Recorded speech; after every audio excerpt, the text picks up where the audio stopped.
Olá, eu sou a Bruna e hoje eu vou estar fazendo uma apresentação sobre o tipo de placenta, que é um dos principais conteúdos da reprodução das fêmeas. Então, primeiramente nós precisamos compreender o que é a placenta. A placenta é o órgão transitório formado durante a gestação. Não é considerado anexo embrionário, pois anexos embrionários são aqueles derivados do zigoto, e ao contrário, a placenta ela é a junção da parte fetal, do coro umbiloso, com a parte do endotélio materno. E a placenta ela tem funções endócrinas, a produção de hormônios e nivelamento também deles, como estrogênio e progesterona, além de fazer parte da nutrição, que é por meio da placenta que os animais recebem os nutrientes necessários, os embriões, nutrientes necessários para seu desenvolvimento, também pela excreção, pela respiração, pois sabemos que os fetos eles têm os pulmões inativos e é por meio da placenta que eles conseguem receber o oxigênio, e também pela proteção pela barreira materno-fetal, que proíbe, né, a passagem de substâncias, de anticorpos e dá anticorpos de proteção a esses fetos. Assim, a gente também vai poder ter várias classificações das placentas. Elas podem ser divididas pelas velocidades, que nós temos o exemplo da semiplacenta, que ela é difusa incompleta, múltipla, cotiledonária, entrada em vacas, no caso é incompleta em porca, e a completa em egas. E essas são placentas que têm velocidades por todo o coro. E a placenta verdadeira são velocidades em uma região. Ela descoidava em coelha, zonária em cadelas. Aqui ao lado nós temos algumas imagens que ilustram essas placentas e dizem suas respectivas espécies abaixo. Nós temos a placenta zonária, a discoidal, e eu vou falar um pouco mais sobre elas agora. A difusa. Então, quanto à placenta difusa completa e incompleta, vamos começar agora. O córeo ele fica aderido a qualquer local na superfície endometrial e ele fica aderido diretamente ao endométrio materno. Aqui embaixo nós temos a figura de um feto com a placenta de um equino. Nós podemos ver essas devidas formações, características, e pode ver que é por todo a superfície endometrial. Aqui nós temos uma imagem que vai mostrar sobre a difusa incompleta e a difusa completa na égua, e suas devidas formações e camadas, como elas são, de sua maneira que são histologicamente. A cotiledonária são as das vacas e cabras. Os cotiledonários eles estão distribuídos por toda a extensão do coro. Como eu já disse, elas são meio semiplacentas, então suas características é que o coro seja espalhado, né, por todo o tecido. Estes cotiledôneos se fixam em carúnculas, que são estruturas que estão no endométrio. Essa união constitui o placetônio, que é por onde vai ser feita a ligação e essa comunicação entre mãe e feto para a passagem dos nutrientes e que a placenta cumpre suas devidas funções. Aqui nós temos a imagem, né, da placenta de uma vaca e seus formatos. Aqui nós também podemos ver essa figura ao lado, mostrando, dando uma ilustração desse ligamento do placentoma, demonstrando a ligação com o endométrio, a formação da carúncula e dos vasos maternos e das velocidades, que é justamente aquilo que a gente vai usar para fazer essa classificação.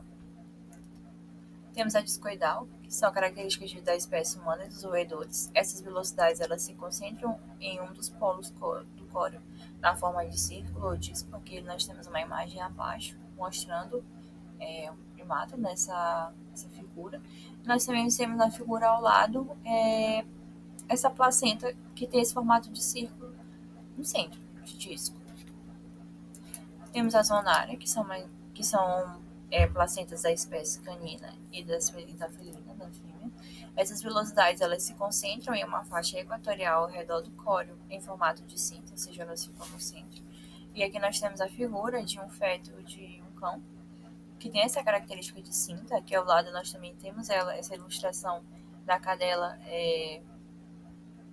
histologicamente demonstrando suas devidas camadas. Eu vou falar um pouco mais à frente para explicar um pouco. Nós também podemos classificar as placentas quanto à sua decidualidade, que são características que a gente vai ver de acordo com a aderência do endométrio no momento do parto.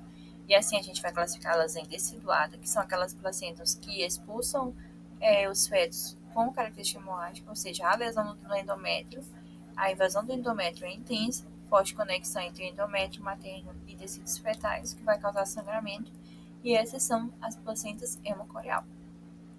A deciduada ela é a placenta que expulsa, porém não há sangramento, não há hemorragia. Não há lesão no endométrio, não há invasão do endométrio. Assim, ela é o endotélio coreal e o epitélio coreal. Para isso, nós precisamos também saber a origem desses tecidos embrionários. Nós temos o córeo vitelínica, que é a fusão do saco vitelíneo mais do córeo, onde, ou seja, vai ser a parede do saco vitelínico que vai se juxtapor com o córeo para formar a área de trocas. Aqui nós temos uma figura abaixo, e essas a gente encontra em espécies como das cadeiras, das roedores e na égua. Nós temos também a coroamniótica, que é a fusão do córeo mais o alancóreo com os vasos, ou seja, a parede do amínio, que a gente vê aqui embaixo, ela se une com o córeo para tornar uma área de trocas, assim também como nós temos a coleolantoide, que é a fusão entre as paredes do córeo e do alantoide.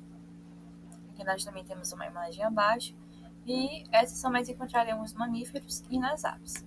Então, resumindo, o córeo vitelínico é a parede do saco vitelínico ligada ao córeo.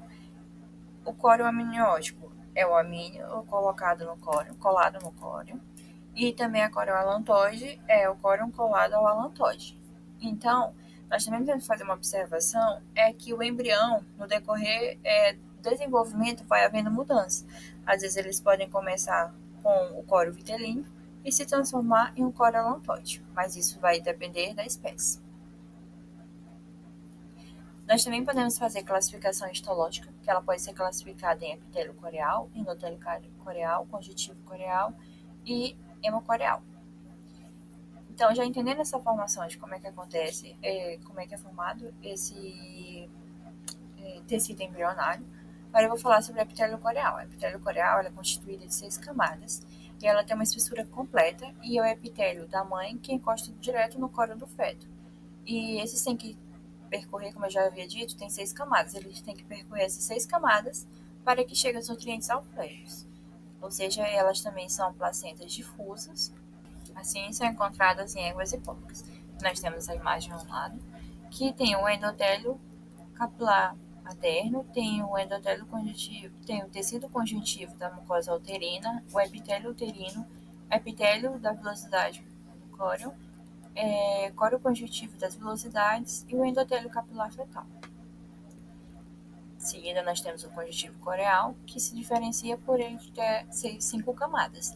Então, para chegar até o feto, é necessário que passe pelas 5 camadas. Aqui, o córeo ele encosta no tecido conjuntivo materno, encontrado na vaca e na cabra. Nós temos também o endotélio do capilar materno, o tecido conjuntivo da mucosa uterina, o epitélio da velocidade do córeo, o tecido conjuntivo da velocidade e o endotélio capilar fetal. Em seguida, nós temos o endotélio coreal, que é constituído de 4 camadas, mas encontrado em cadelas e gatas. Nesse, o córeo ele vai encostar diretamente no endotélio materno. Aqui nós temos uma imagem ilustrando ao lado, que vai ter o endotélio do capilar materno também, o epitélio da velocidade do córeo, tecido conjuntivo da velocidade e endotélio capilar fetal. Então, ele percorre todo esse caminho para que chegue até o feto. Nós também vamos ter a hemocoreal, ou seja, lembrando que aquela que tem um parto com uma hemorragia onde há lesão do endométrio. Essa é uma observação.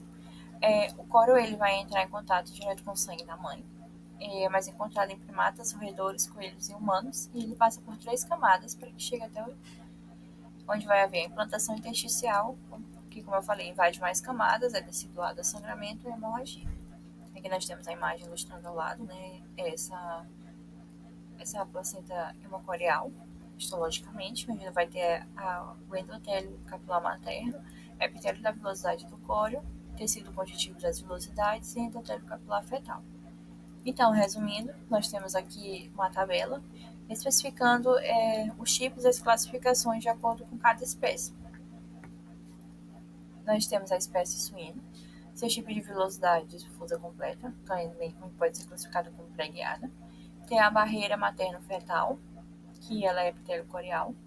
Temos a perda do tecido materno no parto? Não tem, então ela é adeciduada.